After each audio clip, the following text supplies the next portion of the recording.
Suspendido naman ang mga klase sa San Jose National High School, San Jose Central School at Manlurip Elementary School sa Tacloban City ngayong araw, June 23, kasunod ng shooting incident kahapon.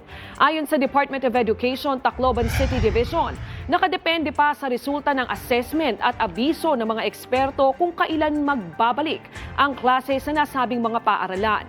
Kailangan kasi munang maisagawa ang serye ng Psychological First Aid or PFA sa mga naapektuhang individual.